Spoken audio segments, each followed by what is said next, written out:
Hello दोस्तों, मैं हूं वाहिद। मेरे यूट्यूब चैनल में आप लोगों का स्वागत है। आज मैं लेकर आया हूं एक नया टॉपिक जिसमें हम लोग पढ़ेंगे टाइप्स ऑफ EC2 इंस्टेंस के बारे में। मतलब EC2 इंस्टेंस के कितने टाइप्स होते हैं और इसमें कौन कौन से फैमिली होते हैं, उन सब चीज़ों के बारे में आज हम लोग डिस्कस करेंगे। तो चलिए बिना समय वेस्ट किए शुरू करते हैं और ले चलते हैं आपको AWS कंसोल पे और वहाँ पे आपको दिखाते हैं कि क्या होता है। सबसे पहले आप EC2 पे जाइए। EC2 पे जाने के बाद आप लॉन्च इंस्टेंस पे क्लिक करिए। ठीक है, इस पे क्लिक करने के बाद वेट करते हैं।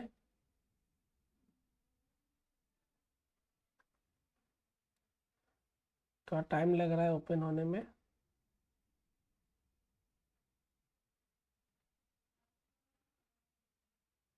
एक बार रिफ्रेश कर देता हूँ।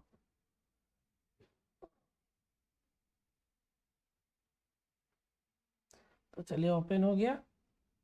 अभी मैं इंस्टेंस क्रिएट नहीं कर रहा हूँ, मैं आपको दिखाता हूँ कि इंस्टेंस टाइप कहाँ पे आपको दिखेगा।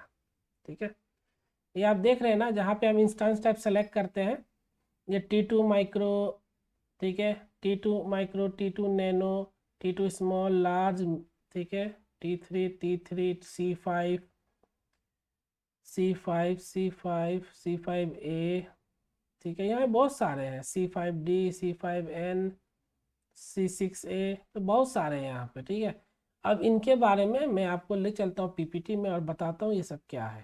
ठीक है, तो लीजिए हम लोग आ गए और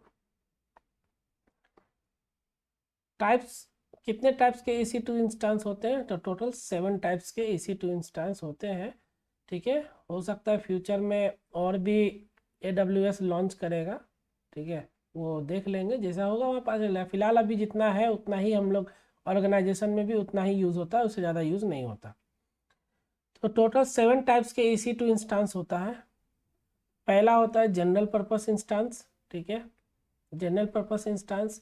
दूसरा होता है कंप्यूट ऑप्टिमाइज इंस्टेंस। तीसरा होता है मेमोरी ऑप्टिमाइज इंस्टेंसेस। चौथा होता है स्टोरेज ऑप्टिमाइज इंस्टेंसेस। पांचवा होता है एक्सेलरेटेड कंप्यूटिंग इंस्टेंसेस।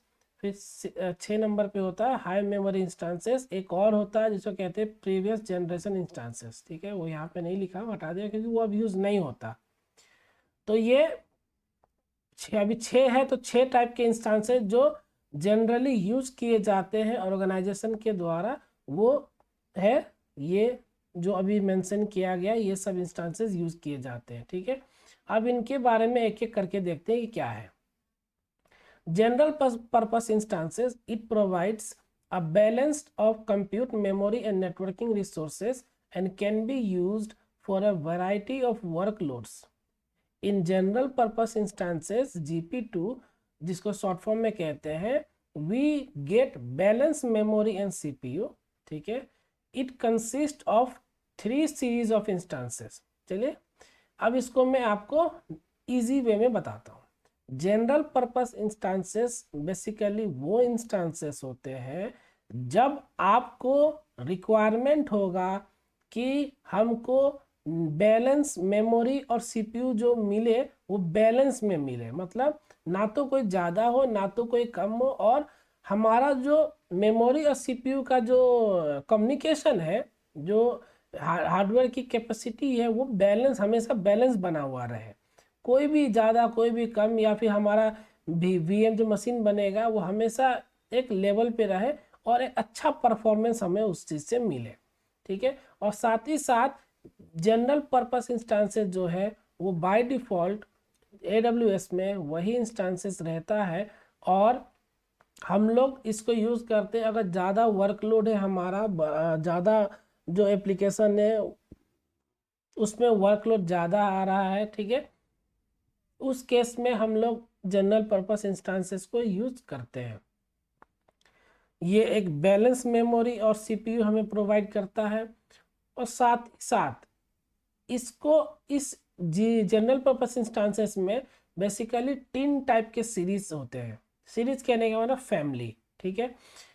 एक तो ए सीरीज होता है, एक एम सीरीज होता है, एक टी सीरीज होता है। ए सीरीज में ए वन आता है, एम सीरीज में M4 M5 M5A M5AD M5D, T series में T2 T3 T3A। अगर आपको बोलेगा ना कोई कि M5 सीरीज का इंस्टेंस लेना है तो आप M5A ले लेंगे। अगर मान लेते हैं आप M5A ले लिए, तो M5A ये किस फैमिली से रिलेटेड करता है? ये जनरल पर्पस इंस्टांस के फैमिली से रिलेटेड है, और ये एम फैमिली के रिलेटेड से इससे बिलोंग करता है, ठीक है। उसी तरह A1 अगर लेंगे तो वो ए सीरीज से बिलोंग करता है, ठीक है। अगर अब T3 ले लेंगे तो टी सीरीज से बिलोंग करता है, ठीक है। ये फैमिली किसका है? तो फैमिली जनरल पर्पस इंस्टांसेस के फैमिली से है। हम लोग ये सब जो है वो जनरल पर्पस इंस्टांसेस के अंदर आता है, ठीक है।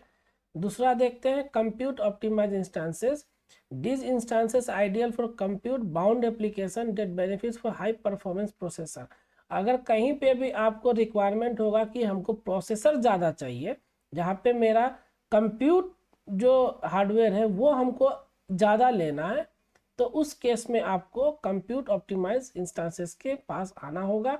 और उसमें जो सीरीज होते हैं वो 3 टाइप्स के सीरीज होते हैं, C4 C5 C5N, ठीक है। और इसमें C5 जो होता है वो मैक्सिमम 25 EBS वॉल्यूम सपोर्ट करता है, मतलब 25 GB मैक्सिमम सपोर्ट करता है। इस C5 जो है वो basically elastic network adapter use करता है, और साथ ही साथ ये EC2 हाइपरवाइजर को यूज़ करता है, ठीक है। आगे चलते हैं। मेमोरी ऑप्टिमाइज इंस्टांसेस, इसके नाम से ही आपको पता चल रहा है कि जहाँ भी आपको मेमोरी से रिलेटेड, खाली जहाँ आपको मेमोरी ज़्यादा चाहिए ना, वहाँ उस समय आप मेमोरी ऑप्टिमाइज इंस्टांसेस के तरफ आप आइएगा। और वहाँ पे भी 3 टाइप के सीरीज होते हैं, R सीरीज, X सीरीज और Z सीरीज, ठीक है।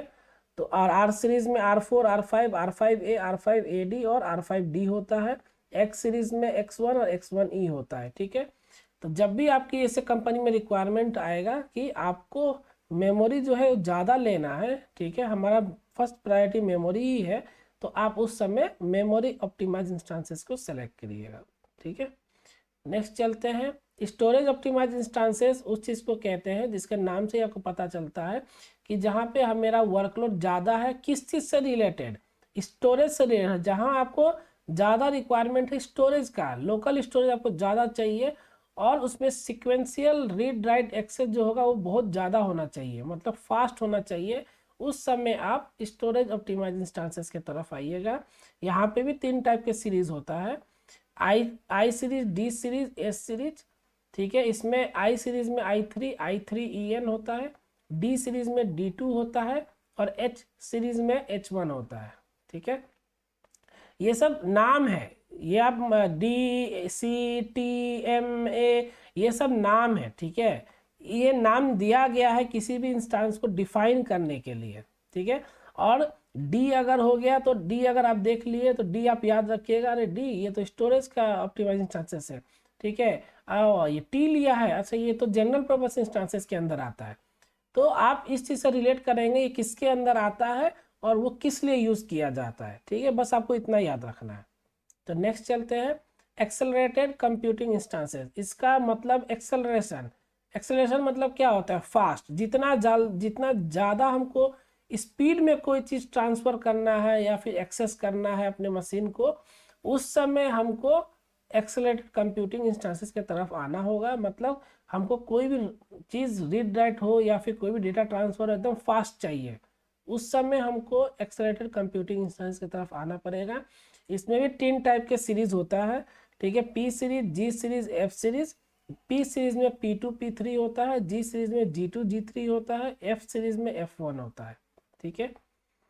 उसके बाद होता है हाई मेमोरी इंस्टांसेस, जहाँ पे आपको नाम से ही पता चल गया है कि आपको जहाँ पे भी अगर large amount of memory, database की मेमोरी रिक्वायरमेंट है या फिर मेमोरी की रिक्वायरमेंट है, जहाँ पे आपको कोई डेवलपमेंट करना है, डेवलपमेंट का काम करना है ना, उस जगह पे आप हाई मेमोरी इंस्टांसेस लेना, ठीक है।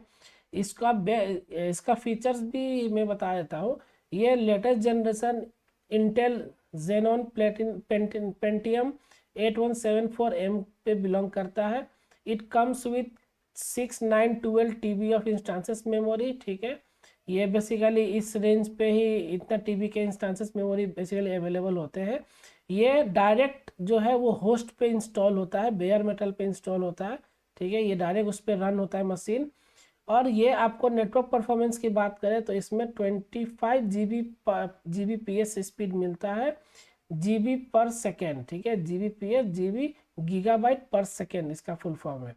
Dedicated EBS band with 14 Gbps, जो स्टोरेज का जो रीड राइट है वो आपको 14 Gbps के हिसाब स्पीड से आपको मिलता है, ठीक है। तो ये था हाई मेमोरी इंस्टांसेस के बारे में। तो टोटल इतने टाइप्स के इंस्टांसेस होते हैं। अब मैं आपको AWS कंसोल पे ले चलता हूँ, वहाँ दिखाता हूँ आपको ये सब चीज़ें आपको कहाँ देखने को मिलेगा, ठीक है। तो लीजिए हम लोग आ गए इसमें। अभी देखिए इंस्टांस टाइप में फैमिली कौन है, T2। यहाँ पे आप देखिए T2 फैमिली लिखा हुआ है। तो ये T2.micro बेसिकली ये रिप्रेजेंट करता है कि T2 में सबसे छोटा कौन सा है। तो T2 माइक्रो है, T2 माइक्रो से भी छोटा है, ठीक है। मैं दिखा देता आपको, इस पर क्लिक करो एरो पे, आप रिफ्रेश कर देता हूँ।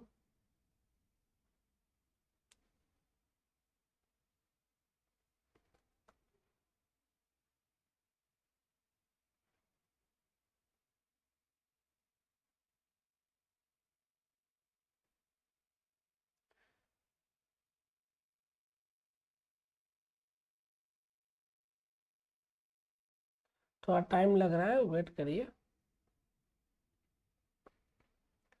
यहाँ पे आपको दिखेगा, मतलब जिस भी फैमिली के आगे माइक्रो स्मॉल लार्ज दिखा है ना, तो आप समझ जाओ कि उस फैमिली का सबसे छोटा कौन सा है, फिर उससे बड़ा कौन सा है, उससे बड़ा कौन सा है। तो अभी आप क्लिक करेंगे इस पे तो देखिए सबसे छोटा है T2 नैनो। ये फैमिली किसका है, T2 फैमिली का है। इसमें कितने CPU हैं, तो एक CPU है। मेमोरी कितना है, 0.5 यानी 500 MB मेमोरी है, ठीक है। इसमें करंट ऑर्गेनाइजेशन क्या है, तो करंट जनरेशन इसका ट्रू है, सॉरी करंट जनरेशन मैंने ऑर्गेनाइजेशन बोल दिया। On demand window best pricing इसकी क्या है, प्राइसिंग भी आपको यहाँ पे दिखेगी, ठीक है। तो इसका कितना ले रहा है, 0.0081 USD पर आवर। 1 घंटा अगर आप इसको चलाएंगे विंडोज को तो इतना आपको 81 USD लगेगा, 0.0081 USD। अगर आप लिनक्स चलाओगे ना तो आपको लगेगा 0058 USD पर आवर, ठीक है। अगर आप SUSE base operating system use करोगे तो वहाँ पे आपको 0.0058 USD पर आवर के हिसाब से आपको पैसा लग जाएगा, ठीक है। तो इसी तरह देखिए T2 माइक्रो, पहले T2 फैमिली में नैनो सबसे छोटा, फिर माइक्रो उससे बड़ा। एक और CPU है और 1 GB मेमोरी है, ठीक है। इसमें कितना ले रहा है, ऑन डिमांड जो प्राइसिंग है ये ऑन डिमांड है, ठीक है। ऑन डिमांड क्या होता है वो भी हम बताएंगे। इसमें देखिए 0.016116 USD पर आवर। तो आप प्राइस भी यहाँ पे देख सकते हो सभी इंस्टेंसेस का। T2 स्मॉल 1 GB CPU, एक और CPU 2 GB मेमोरी, ठीक है। T2 medium, T2 large, T2X large, T2.2X large, ठीक है। तो T2 में कितने हैं सोचिए, नैनो है, माइक्रो है, स्मॉल है, मीडियम है, लार्ज है, X लार्ज है, 2X लार्ज है, ठीक है। तो इतने सारे हैं। तो कोई बोलेगा किस फैमिली का आप ले रहे हो T2। अब T2 किस में आता था, T2 जनरल पर्पस इंस्टांसेस में आता था, ठीक है। तो ये T2 क्या है, जनरल पर्पस इंस्टांसेस है, ठीक है। T3 क्या है, तो ये भी जनरल पर्पस इंस्टांसेस है, ठीक है। उसी तरह सी देखिए C59X लार्ज ये किस में आता था, कंप्यूट ऑप्टिमाइज इंस्टांसेस में, ठीक है। उसी तरह आप और भी नीचे जाओगे तो आपको बहुत सारा मिलेगा। तो आपको बस ये काम करना है, कभी भी कंपनी में रिक्वायरमेंट होगी ना तो कोशिश करना कि पहले सबसे छोटे से, सबसे छोटे नहीं मतलब 1 कोर CPU और 500 MB मेमोरी, इतना भी छोटा नहीं, कम से कम 2 कोर CPU या फिर 1 कोर CPU 2 GB मेमोरी, ठीक है। तो ज़्यादातर लोग क्या करते हैं, T2 यहाँ T2 मीडियम से शुरू करते हैं, ठीक है। T2 मीडियम लेते हैं, फिर T2 लार्ज के आगे तरफ बढ़ते हैं। तो आप T2 मीडियम से जा सकते हैं। 2 कर्सिव 4 GB मेमोरी यहाँ से स्टार्ट कीजिए। जो भी बिल बनेगा, अगर आपका VM अच्छा से नहीं चलेगा तो आप उस पर उसको T2 लार्ज में कर लेना। फिर ठीक है, T2 लार्ज में क्या मेमोरी बढ़ गया, 8 GB मेमोरी, 2 कोर CPU। अगर इसमें भी अच्छा नहीं चलेगा तो X लार्ज पे ले लेना, 4 कोर CPU और 16 GB मेमोरी, ठीक है। तो आस्ते आस्ते कोई पहले छोटा लेना, फिर रिक्वायरमेंट होगा तो उसको बढ़ा देना, ठीक है। नहीं तो आप हम अब ज़्यादा ले लोगे या फिर आप बोलोगे कि अरे यार रिक्वायरमेंट ही नहीं है, तो आप डाउन कर सकते हो। ऐसा नहीं है, आप लार्ज इस छोटा सा बड़ा में जा सकते हो, बड़े से छोटे में आ सकते हो, ऐसा कुछ नहीं है। लेकिन वो करने से अच्छा है कि आप पहले छोटा ही लो, फिर आप आगे जाना। वो बेस्ट प्रैक्टिस है, ठीक है। तो यहाँ पे आप वो पूरा चीज़ देख सकते हो, कोई भी इंस्टांसेस के बारे में, कौन कौन से इंस्टांसेस टाइप होते हैं। यहाँ पे कंपेयर भी कर सकते हो। कंपेयर इंस्टांस टाइप पे क्लिक करो आप, यहाँ पे देखो, यहाँ पे जाओ और यहाँ पे आप देखो T2 माइक्रो स्मॉल, CPU कितना है, कौन सी आर्किटेक्चर यूज़ कर रहा है, मेमोरी कितना है, स्टोरेज क्या है, स्टोरेज डिवाइस क्या। आप नीचे जाओ, स्टोरेज दिखेगा आपको, अभी ओपन हो रहा है। देखो इंस्टांस टाइप कितना है, 1/707+। ऊपर देखो कितना लिखा हुआ है इंस्टांस टाइप, 1/707+। इतने ज़्यादा इंस्टांसेस है इसमें, सोचिए, ठीक है। तो आप इसको एक्सप्लोर करो। देखो यहाँ पे स्टोरेज भी दिखाने लगा ना, स्टोरेज कितना है, कौन स्टोरेज टाइप क्या है, तो SSD है, ठीक है।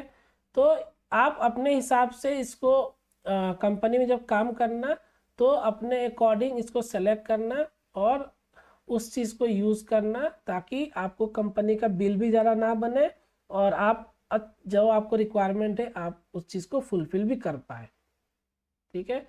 तो आज हम लोग ने देखा कि इंस्टांस टाइप कितने टाइप के होते हैं और कौन कौन से इंस्टांसेस होते हैं, और T2 family, A family, M family, C family, इस सबको कैसे हम लोग पहचानेंगे, ये भी आज हम लोग ने देखा।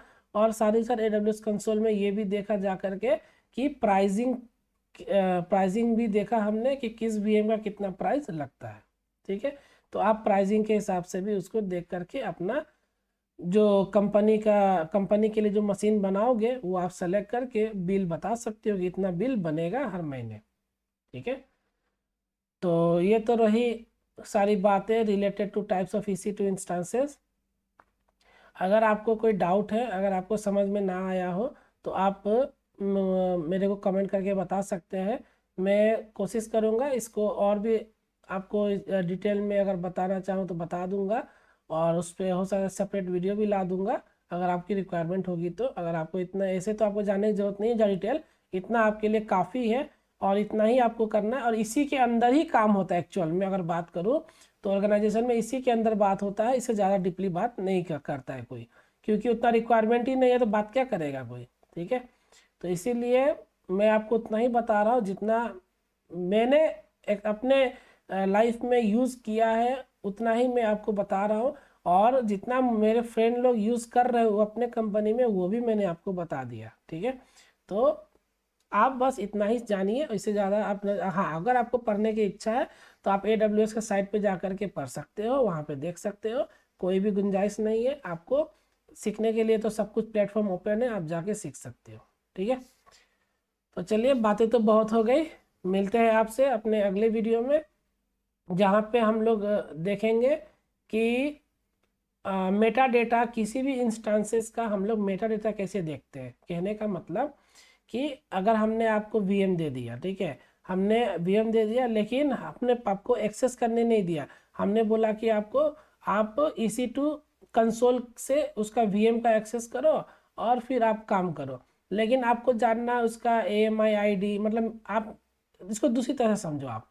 आपको मैंने IP दे दिया, ठीक है, पब्लिक IP दे दिया, आपको बोला कि इस पर लॉगिन करो, लॉगिन करके आप इस पर काम करो।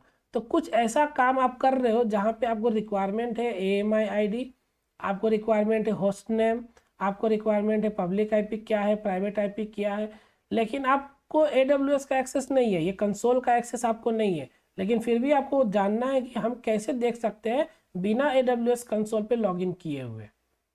तो वो उसको कहते हैं मेटा डेटा। तो उसको हम कैसे चेक करेंगे, यूजिंग दी VM को एक्सेस करके। तो वो हम आपको अगले वीडियो में बताएंगे। तो चलिए मिलते हैं आपसे अपने अगली वीडियो में। शुक्रिया, धन्यवाद।